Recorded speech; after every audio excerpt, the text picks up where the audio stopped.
Morning students, class 11 बेटा। Topic है हमारा retail trade meaning and types. इससे 9.2 जब हमने किया था तो वो हमारा होलसेल था बेटा, और उससे पहले हमारा ट्रेड के बारे में था, इंटरनल ट्रेड। ठीक है, तो आगे इंटरनल ट्रेड को उन्होंने होलसेल और रिटेल में डिवाइड किया है। होलसेल आपने कल याद किया था, रिटेल अब करेंगे अभी। ठीक है, तो रिटेल का मतलब होता है बेटा किसी चीज़ को, क्वांटिटी को छोटे छोटे भागों में डिवाइड कर देना, यानी कि फुटकर व्यापारी इसको बोलते हैं। जब रिटेल की बात आती है तो वो डिस्टेंस कम कर देता है, किसके बीच में? कंज्यूमर के बीच में।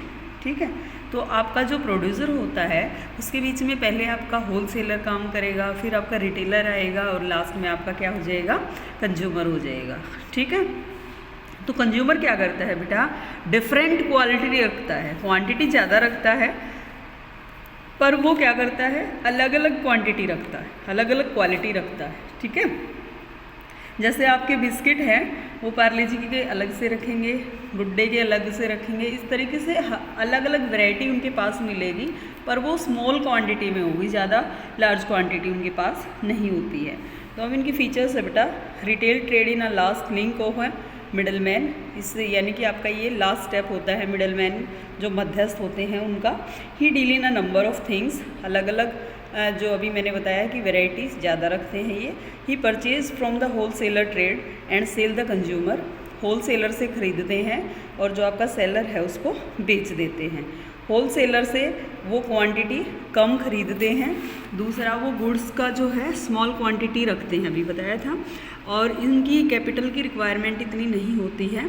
दूसरा ये आपका जो होलसेलर होता है उससे क्रेडिट फैसिलिटी भी ले लेते हैं, और आपका जो कैश सेल करते हैं मोस्टली। ठीक है, तो ये डिफरेंस है आपका होलसेल और रिटेलर में। क्या डिफरेंस है? तो रिटेलर जो होता है वो स्मॉल लेवल पे काम करता है और होलसेलर से सामान परचेज करता है, तो इसका अपोजिट हो जाएगा होलसेलर।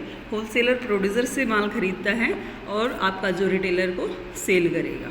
ठीक है, होलसेलर को आपको पहले ही पता है कि उसको किसी दुकान शॉप वगैरह की ज़रूरत नहीं होती, क्योंकि वो सैंपल ही रखते हैं अपने पास, और बाकी जो स्टोर है वो आपका सैंपल स्टोरेज में होता है।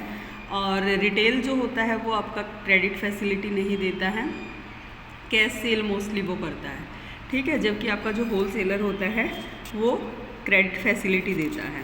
उसके बाद आपका इसकी सर्विसेज आती हैं कि रिटेल जो होता है वो सर्विसेज देता है किसको? होलसेलर को।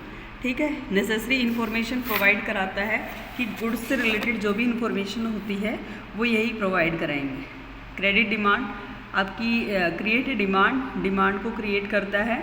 लोकल एडवर्टाइजमेंट करता है, यानी कि आपके आसपास भी जितनी भी लोकेलिटी है उसमें आपकी जो एडवर्टीज़मेंट का काम होता है वो कौन करेगा? आपका रिटेल शॉप वाला करेगा। ठीक है, डिस्ट्रीब्यूशन में आपकी हेल्प करता है किसकी? होलसेलर की।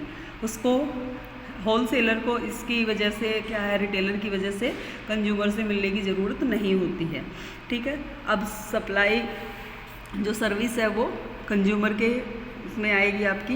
एक तो वो अकॉर्डिंग डिमांड के अकॉर्डिंग सेल करता है चीज़ें, दूसरा कई बार क्रेडिट फैसिलिटी दे देते हैं, वो होम डिलीवरी देते हैं, और किसी तरीके की चीटिंग का आपको भय नहीं रहता है, फियर नहीं होता है। क्यों नहीं होता है? क्योंकि आपके सामने गुड्स होती हैं, वहाँ से आपको सेलेक्ट करनी होती है, फ्रेश गुड्स आपको मिलेंगी। उसके बाद सर्विसेज आपकी फ्री सर्विसेज होती हैं, रिलेशन गुड्स होते हैं, और आपके आसपास कई बार जो अच्छा रिटेल शॉप वाला होता है वो फ्री एडवर्टाइज आपको एडवाइस करता है और आपकी नॉलेज को इंक्रीज़ करता है। Thank you to all of you.